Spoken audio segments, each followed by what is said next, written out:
rencana-Mu Tuhan, di dalam hidupku.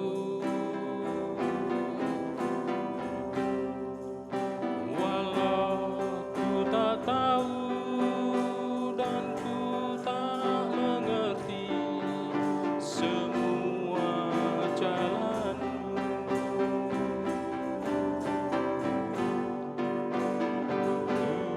ku tak tahu Tuhan, berat ku rasakan, hati menderita dan ku tak berdaya menghadapi semua. Tapi ku mengerti sekarang, Kau tolong padaku.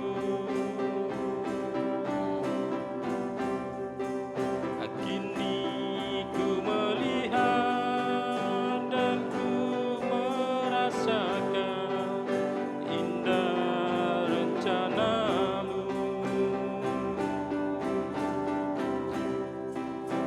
Tapi ku mengerti sekarang, Kau tolong padaku.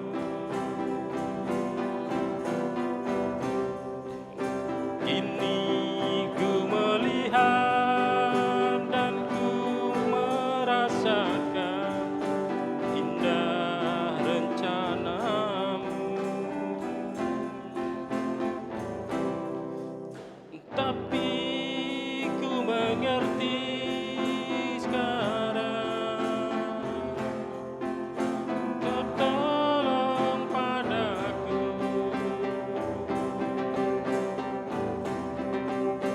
Kini ku melihat dan ku merasakan indah rencana-Mu.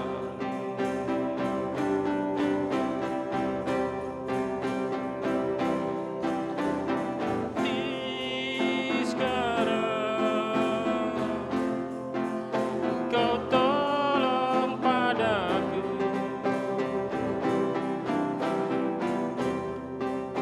Kini ku melihat dan ku merasakan indah rencana-Mu. Kita ulangi lagi.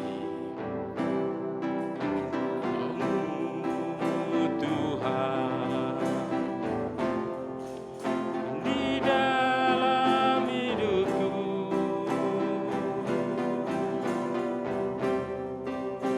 Kini ku tak tahu dan ku tak mengerti indah jalan-Mu.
kita sembah Tuhan.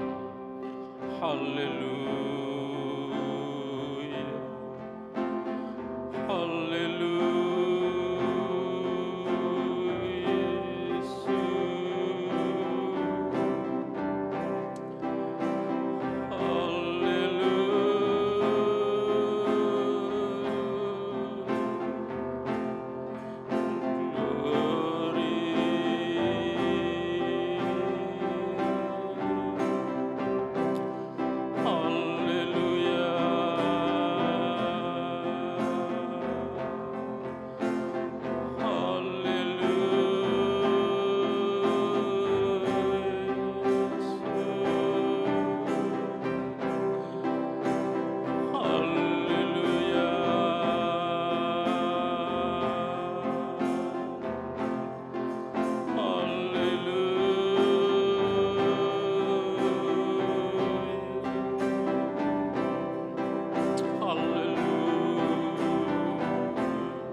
Nyanyikan sekali lagi, nanti saya minta dengan kasih Kristus Bapak Eko berdoa untuk mengawali ibadah.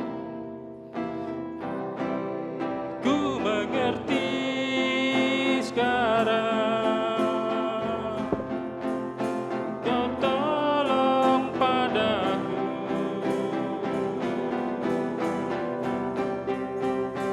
Kini ku melihat dan ku merasakan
Silakan duduk.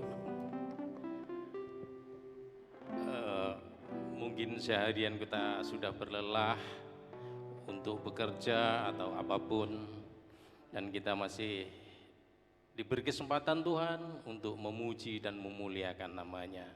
Oleh sebab itu, mari kita pergunakan waktu yang indah ini untuk kita memuliakan Tuhan.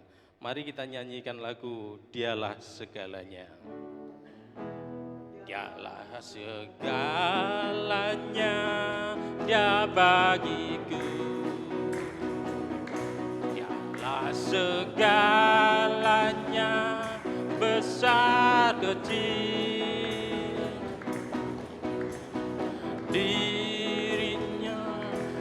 selamatkanku. Dialah segalanya, Dia bagiku. Dialah segalanya, Dia bagiku. Dialah segalanya, besar kecil. Korbankan dirinya dan selamatkanku. Dialah segalanya, Dia bagiku. Seperti air madu dari batu karang, dicicip air madu yang manis. Oh, lihatlah, Tuhan Yesus baik. Dicicip air madu yang manis. Dialah segalanya, Dia bagiku.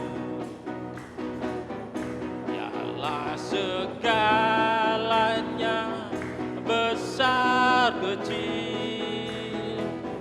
Korbankan dirinya dan selamatkanku. Dialah segalanya, Dia bagiku. Seperti air madu dari batu karang, dicicip air madu yang manis. Oh, lihatlah, Tuhan Yesus baik. Dicicip air madu yang manis. Madu dari batu karang, dicicip air madu yang manis. Oh, lihatlah, Tuhan Yesus baik. Dicicip air madu yang manis. Haleluya. Memang Tuhan Yesus segala-galanya buat kita, sehingga banyak pertolongan, banyak mujizat yang kita alami. Dan saya yakin dalam seminggu ini kita banyak pertolongan Tuhan, banyak penyertaan Tuhan, dan mungkin itu bisa kita saksikan dan bisa menjadi berkat untuk teman-teman kita yang lain. Kita beri kesempatan untuk siapa yang bersaksi, mari kita angkat lagu pujian ini sekali lagi. Dialah segalanya, Dia bagiku. Dialah segalanya, besar kecil. Korbankan dirinya dan selamatkanku. Dialah segalanya, Dia bagiku. Seperti air madu dari batu karang, dicicip air madu yang manis. Oh, lihatlah, Tuhan Yesus baik. Dicicip air madu yang manis. Monggo yang mau bersaksi. Pak An.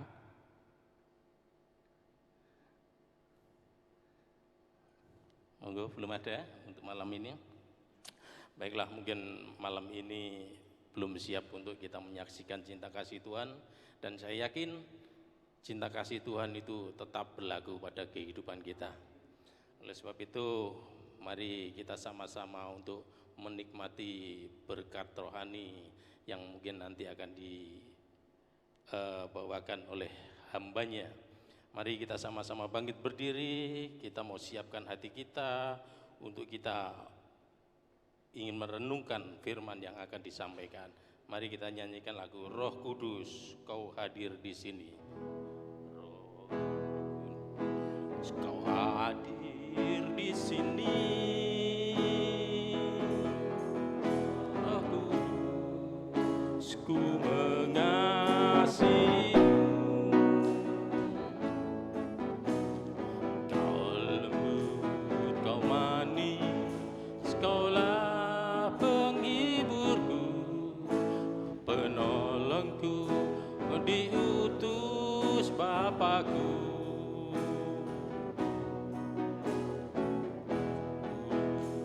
Kau hadir di sini,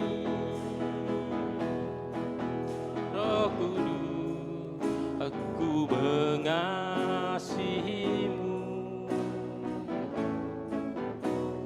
Kau lembut, Kau manis, Kaulah penghiburku, penolongku, diutus Bapakku. Ku mati untuk Roh-Mu Tuhan, ku mati menyembah-Mu Yesus. Jamalah kami, penuhi kami dengan Roh Allah Maha Tinggi. Roh Kudus, Kau hadir di sini. Roh Kudus, aku mengasihimu.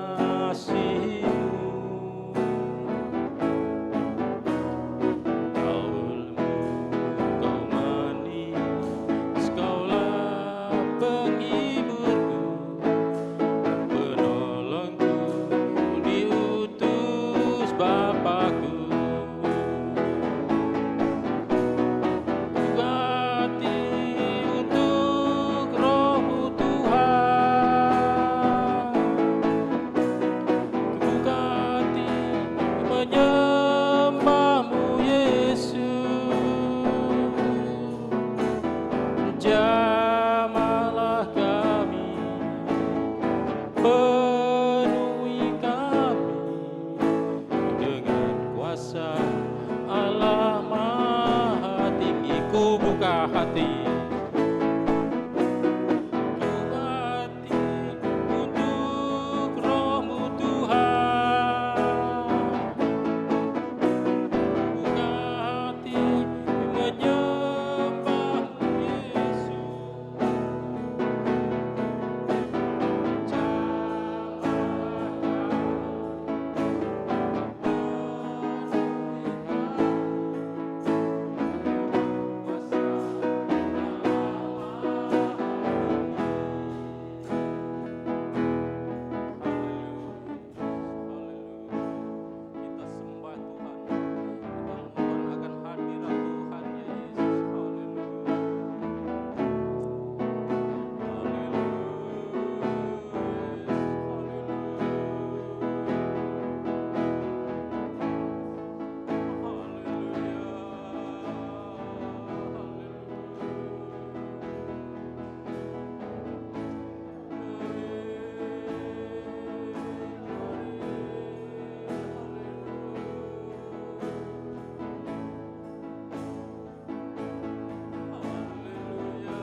kita nyanyikan refrennya, nanti yang bertugas kami persilakan.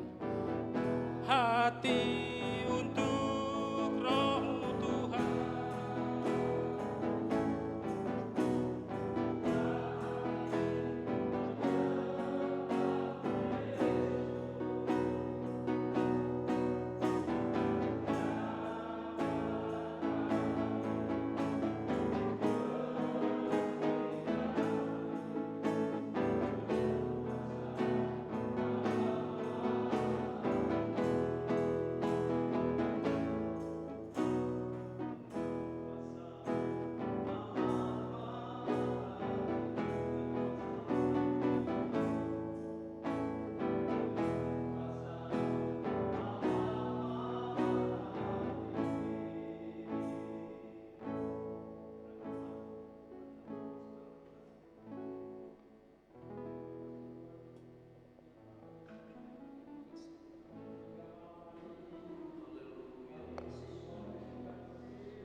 Terpujilah Engkau Tuhan.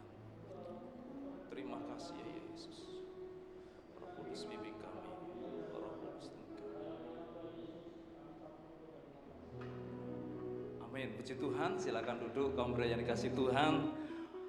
Malam hari ini malam yang begitu indah buat kita semua, khususnya kaum pria yang luar biasa malam hari ini. Amin. Saya tahu bahwa kaum pria adalah kaum pria yang sibuk bekerja sepanjang hari, tapi malam hari ini memberikan waktunya untuk bersekutu dengan Tuhan. Ini suatu perbuatan perilaku yang luar biasa, yang Tuhan senang ketika kaum pria ini mengalami persekutuan dengan Tuhan. Dan malam hari ini saya percaya bahwa kita semua diberkati oleh Tuhan. Tuhan begitu baik buat kita semua, sehingga malam hari ini kita boleh ada di tempat ini untuk menyenangkan hati Tuhan. Amin. Kaum pria yang dikasih Tuhan, malam hari ini kita akan sama-sama merenungkan kebenaran firman Tuhan.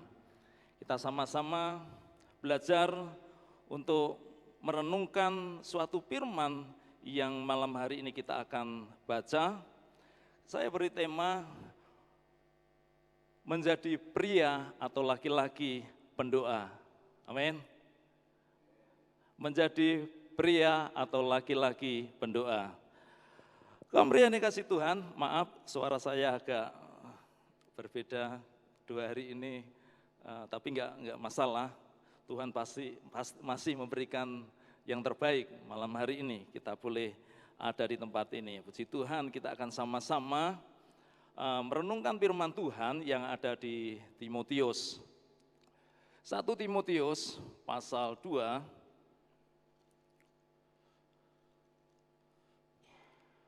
1 Timotius pasal 2 ayat yang ke-8.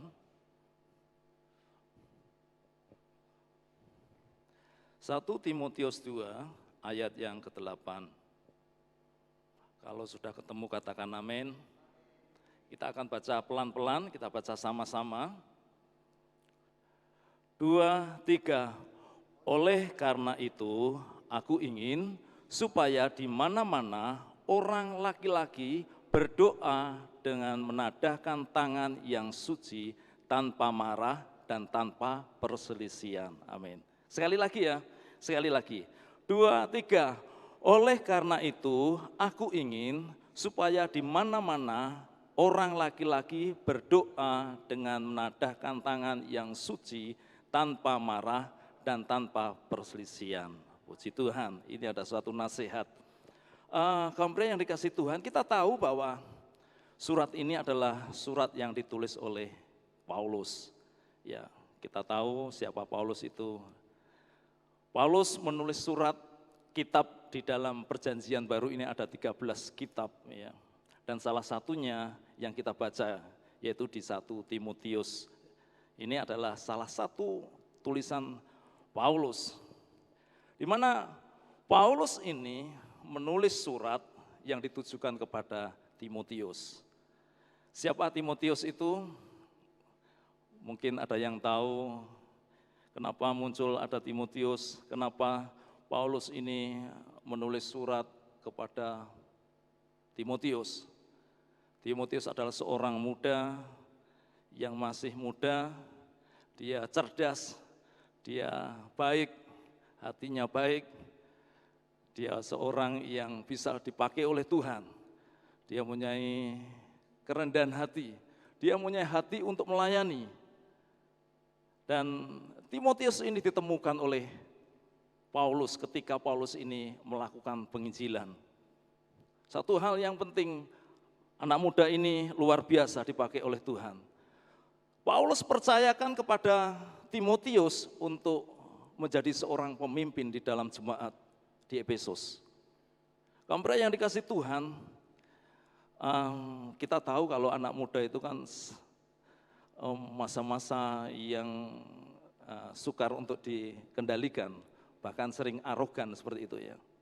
Tetapi beda dengan Timotius ini. Timotius adalah seorang muda yang luar biasa, yang Tuhan pakai dengan luar biasa. Kaum pria yang dikasih Tuhan, apa hubungan Paulus dengan Timotius ini? Dialah anak rohaninya.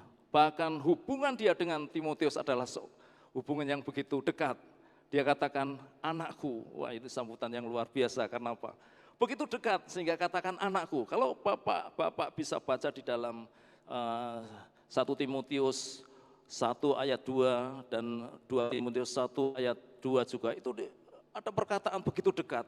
Apa yang dikatakan anakku yang kukasihi. Wah, itu luar biasa. Ada satu kedekatan. Kenapa? Dia satu tim frekuensi sama untuk saling melayani.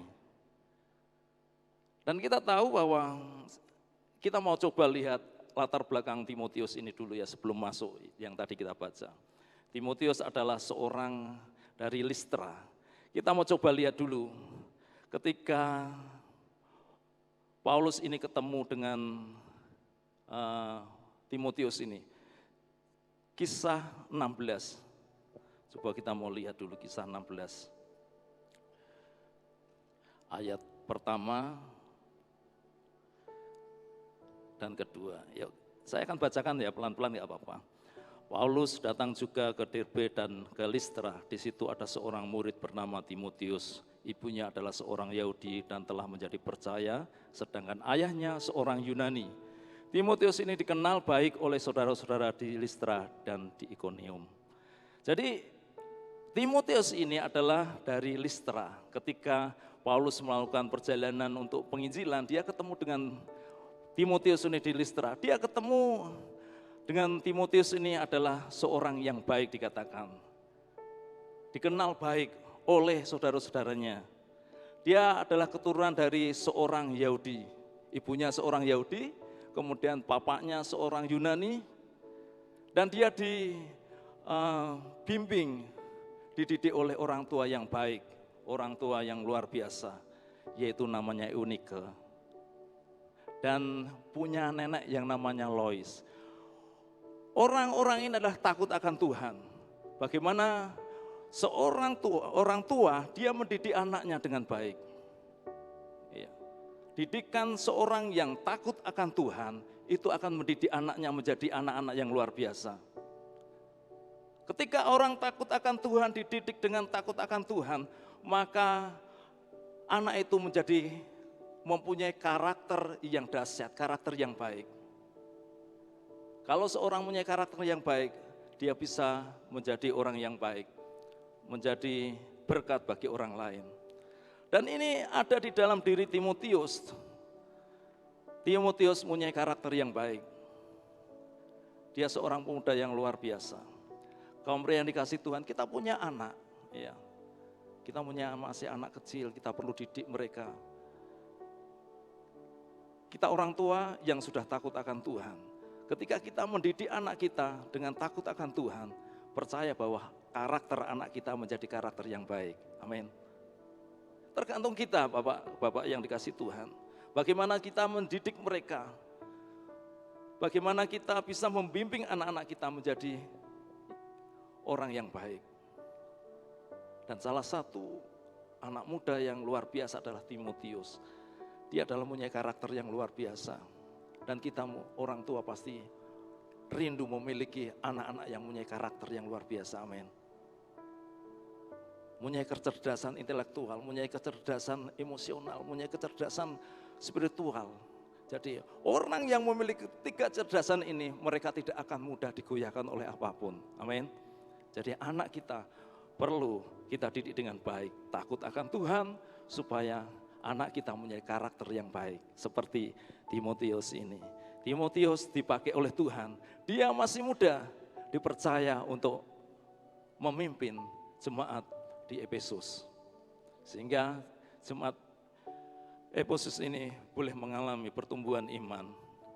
Kaum pria yang dikasihi Tuhan, kepercayaan Paulus kepada Timotius ini luar biasa, karena dia tahu persis, karena dia dididik dari kecil oleh orang tuanya menjadi baik. Kalau hanya sekedar untuk mengetahui saja bagaimana dia dididik oleh orang tuanya, kita coba lihat di dalam 2 Timotius 3 ayat 15. 2 Timotius 3 ayat 15. Mungkin ada yang bisa bacakan. 2 Timotius 3 ayat 15.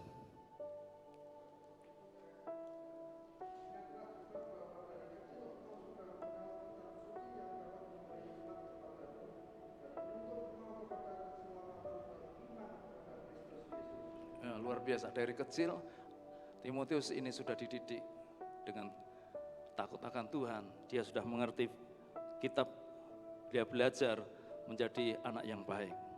Dan dia dipakai Tuhan luar biasa. Kaum pria yang dikasih Tuhan, kita kembali ke pokok pembahasan kita malam hari ini. Itu hanya sebagai awal. Tadi dikatakan di dalam firman Tuhan yang kita baca tadi, ini adalah suatu nasihat yang Paulus sampaikan kepada Timotius. Sebenarnya nasihat ini adalah untuk jemaat yang ada di Efesus. Dia sampaikan lewat Timotius supaya nasihat yang disampaikan Paulus ini disampaikan kepada jemaat yang ada di Efesus. Dia katakan di sini, oleh karena itu aku ingin supaya di mana-mana orang laki-laki berdoa dan menadahkan tangan yang suci tanpa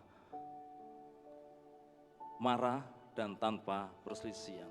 Ini adalah satu nasihat yang disampaikan Paulus melalui Timotius, disampaikan kepada jemaat yang ada di Efesus. Ada masalah apa sebenarnya yang ada di Efesus ini, sehingga Paulus ini menasihati jemaat yang ada di Efesus ini? Sebenarnya ada suatu permasalahan di sana, ada ajaran yang menyimpang dari ajaran kebenaran firman Tuhan. Ada beberapa orang yang membawakan ajaran yang menyimpang dari kebenaran. Kalau Bapak bisa lihat, coba kita akan baca dulu ya, nggak apa-apa. Kita akan baca di dalam 1 Timotius. Ada suatu permasalahan, yaitu 1 Timotius 1 ayat yang ketiga sampai ayat yang ke-7 mungkin itu. Kita baca pelan-pelan ya, satu-satu nggak apa-apa. 1 Timotius 1 ayat yang ketiga. Ini adalah ajaran yang disampaikan oleh beberapa orang yang ajarannya menyimpang dari Tuhan. Ketika aku hendak meneruskan perjalananku ke wilayah Makedonia, aku telah mendesak engkau supaya engkau tinggal di Efesus dan menasihati orang-orang tertentu agar mereka jangan mengajarkan ajaran lain. Jadi ternyata di situ ada beberapa orang yang ingin mengajarkan ajaran sesat, ajaran di luar ajaran Injil, di luar ajaran kebenaran firman. Dan ini perlu diwaspadai. Kalau ini diteruskan, maka jemaat yang ada di Efesus ini mengalami permasalahan. Dia tidak akan mengalami pertumbuhan iman. Karena apa? Ajaran yang benar itu disimpangkan atau tidak disampaikan dengan benar. Dan ajaran-ajaran yang disampaikan itu coba kita lihat, ternyata itu hanya dongeng-dongeng saja. Yuk kita baca lagi. Ataupun sibuk dengan dongeng, silsilah yang tiada putus-putusnya, yang hanya menghasilkan persoalan belaka dan bukan tertib hidup keselamatan yang diberikan Allah dalam iman. Tujuan nasihat itu ialah kasih yang timbul dari hati yang suci, dari hati nurani yang murni, dan dari iman yang tulus ikhlas. Tetapi ada orang yang tidak sampai pada tujuan itu dan yang sesat dalam omongan yang sia-sia. Mereka itu hendak menjadi pengajar hukum Taurat tanpa mengerti perkataan mereka sendiri dan pokok-pokok yang secara mutlak mereka kemukakan. Ternyata ada satu pengajaran orang-orang yang ingin mengajarkan sesuatu pengajaran yang menyimpang dari keselamatan, tidak berbicara dengan Kristus, tetapi isinya adalah dongeng-dongeng, kemudian silsilah-silsilah yang sebetulnya sia-sia, karena itu tidak berhubungan dengan keselamatan. Oleh sebab itu, Paulus ini mengerti situasi yang ada di Efesus ini memperhatinkan supaya jemaat yang dari Efesus ini tidak terjatuh, tidak semakin meninggalkan Tuhan, maka perlu dinasehati. Dan nasihat yang disampaikan oleh Paulus ini, yaitu kaum pria, dinasihati untuk berdoa. Amin.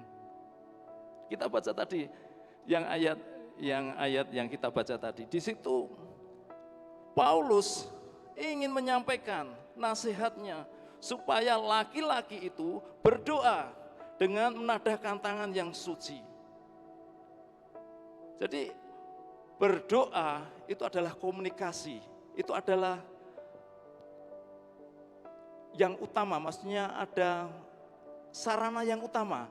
Orang atau manusia berkomunikasi dengan Tuhan. Jadi doa itu adalah sarana untuk berkomunikasi dengan Tuhan.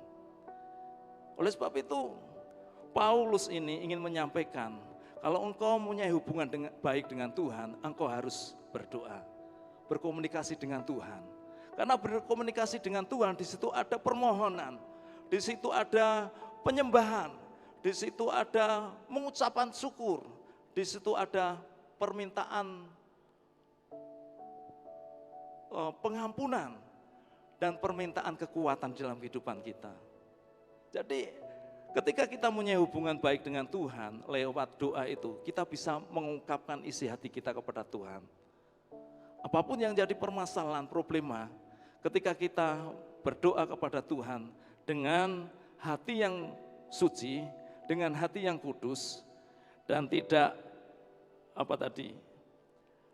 tanpa marah dan tanpa perselisihan. Jadi untuk berdoa kepada Tuhan itu diperlukan kesucian hati, kerendahan hati, tidak perselisihan, tidak ada perselisihan, tidak ada amarah. Jadi hubungan dengan Tuhan itu bisa harmonis.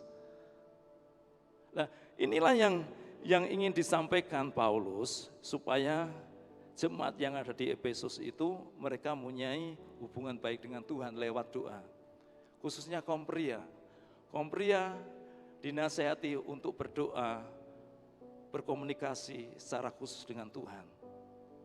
Ini adalah suatu nasihat yang luar biasa yang disampaikan Paulus ini buat jemaat-jemaat yang ada di Efesus. Kenapa kaum pria harus banyak berdoa?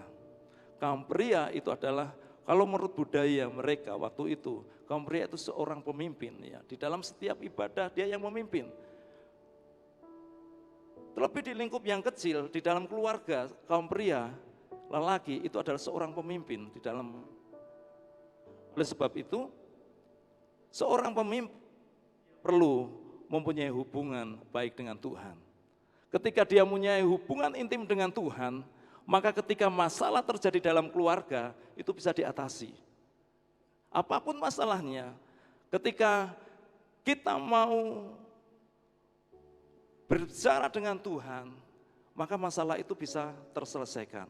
Kita bisa menghadapinya, masalah-masalah yang ada di dalam hidup kita itu bisa kita lalui. Dan jemaat yang ada di Efesus ini ketika dia mengalami ajaran-ajaran sesat, ajaran-ajaran yang menyimpang itu, ketika dia mendekat dengan Tuhan, dia berdoa kepada Tuhan, maka semua itu bisa terlalui. Dia tidak mudah mengikuti ajaran-ajaran yang di luar Tuhan. Jadi jemaat yang ada di Efesus ini dikembalikan ke porsinya lagi supaya mereka ini benar-benar ikut Tuhan.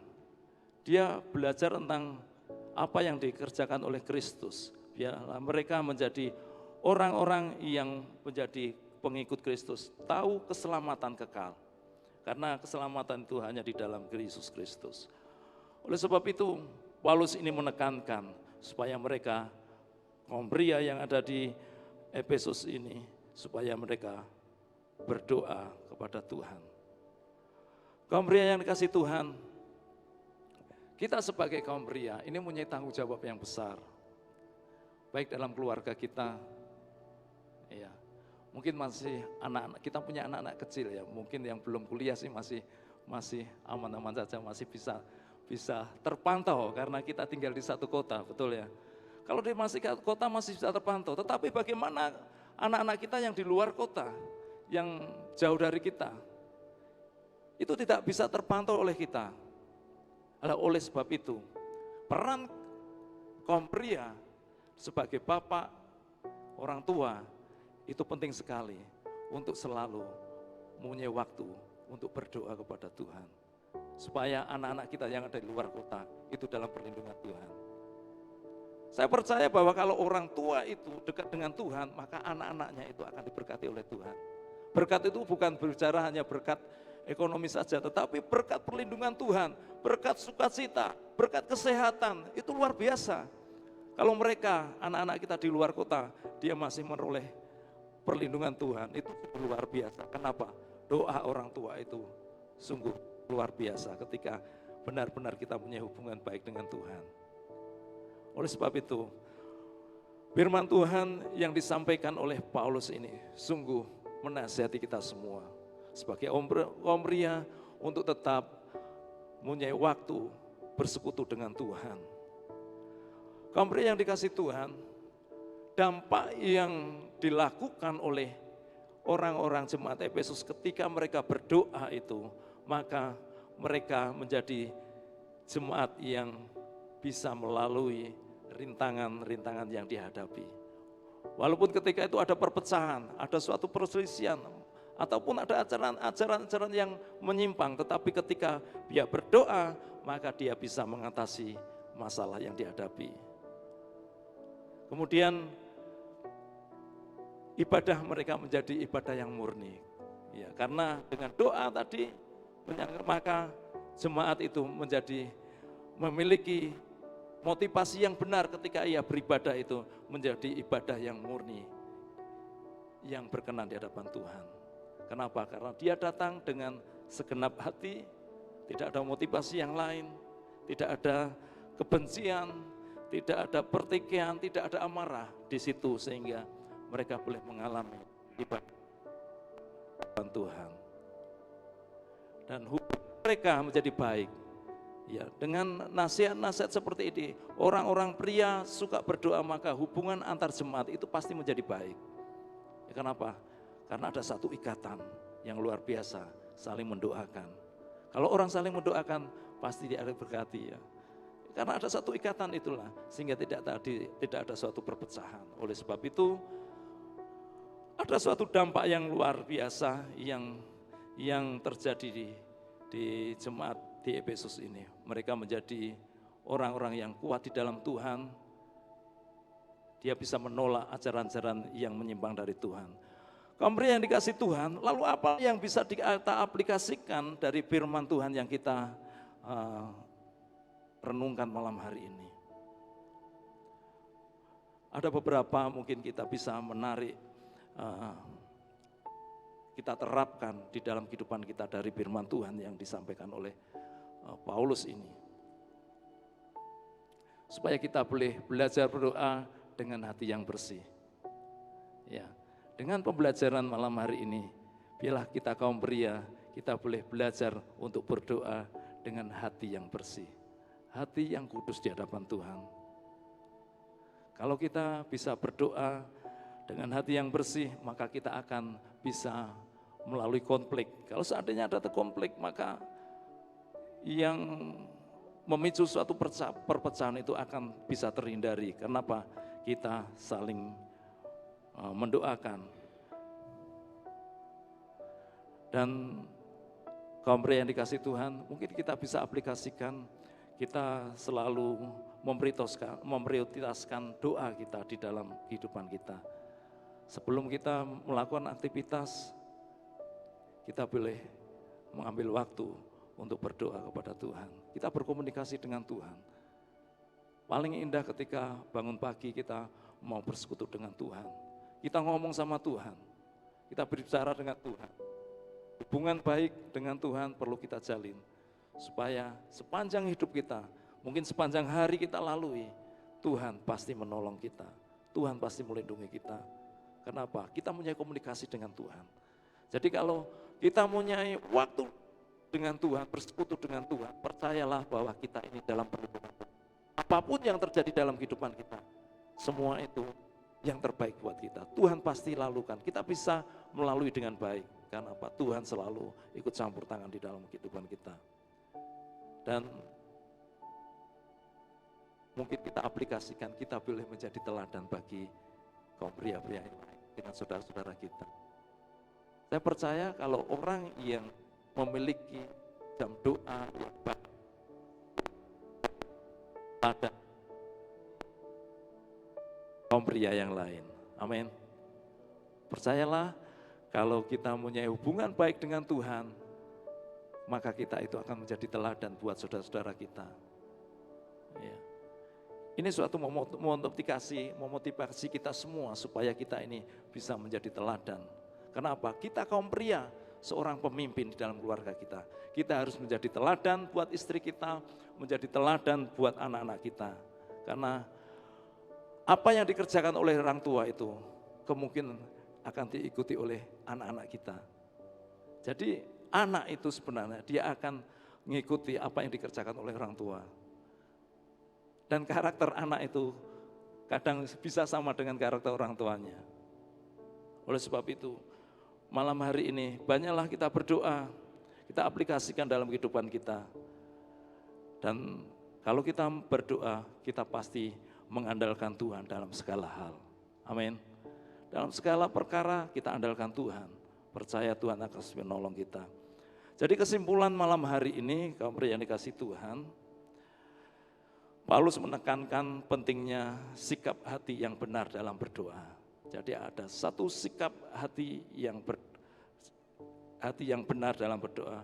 Doa yang berkenan kepada Tuhan adalah doa yang lahir dari hati yang bersih. Amin. Lahir dari hati yang bersih, hati yang kudus, hati yang murni. Yang perlu dipelajari saat ini adalah bagaimana kita mempunyai hati yang murni, hati yang bersih di hadapan Tuhan. Kita selalu belajar dan belajar terus supaya kita memiliki hati yang murni, hati yang bersih itu, sehingga kita berkenan di hadapan Tuhan. Puji Tuhan, kiranya Tuhan Yesus memberkati kita semua. Kita akan angkat suatu pujian.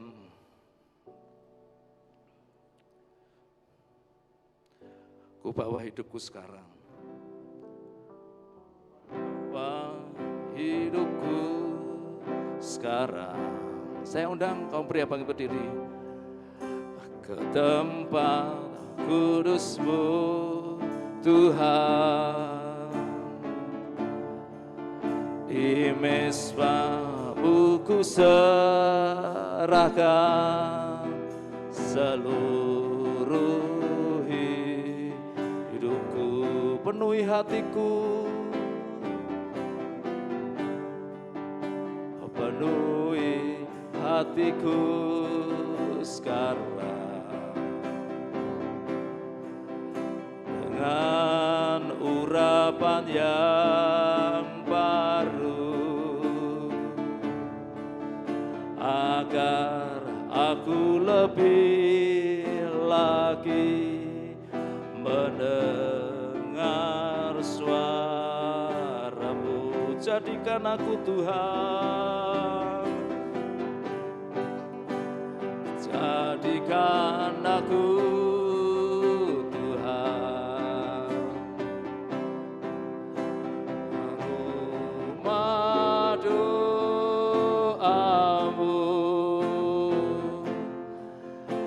agar semua suku bangsa datang menyembahmu.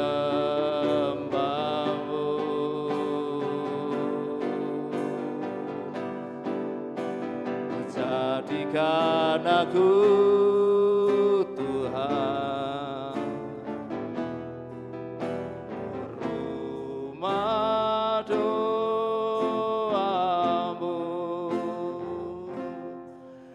agar semua suku bangsa datang menyembahmu. Ku bawa hidupku sekarang, ku bawa hidupku sekarang ke tempat kudus-Mu Tuhan. Di mezbah-Mu ku serahkan seluruh hidupku, penuhi hatiku, penuhi hatiku sekarang dengan urapan yang baru, agar aku lebih lagi mendengar suara-Mu. Jadikan aku Tuhan, jadikan aku Tuhan, rumah doamu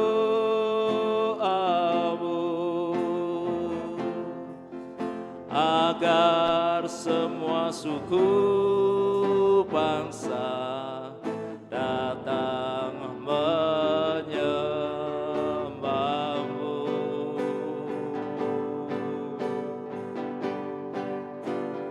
Jadikan aku Tuhan, rumah doamu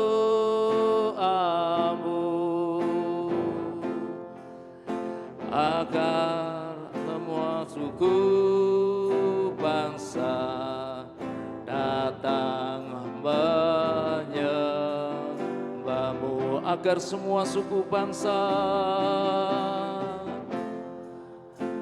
agar semua suku bangsa datang menyembahmu, agar semua suku bangsa, agar semua suku bangsa datang menyembahmu. Mari kita sembah Dia, haleluya. Glory, kami datang menyembah Engkau ya Bapa, haleluya, haleluya. Kami menyembah Engkau ya Tuhan, haleluya, haleluya. Jadikan kami penyembah-penyembah, jadikan kami pendoa-pendoa di hadapan-Mu ya Tuhan, haleluya. Glory, glory, glory, haleluya Yesus. Glory, glory, glory. Kami memuji-Mu Tuhan, kami menyembah Engkau ya Bapa, haleluya, haleluya, haleluya. Glory, glory, glory, glory, glory, glory. Kami memuji Engkau ya Bapa,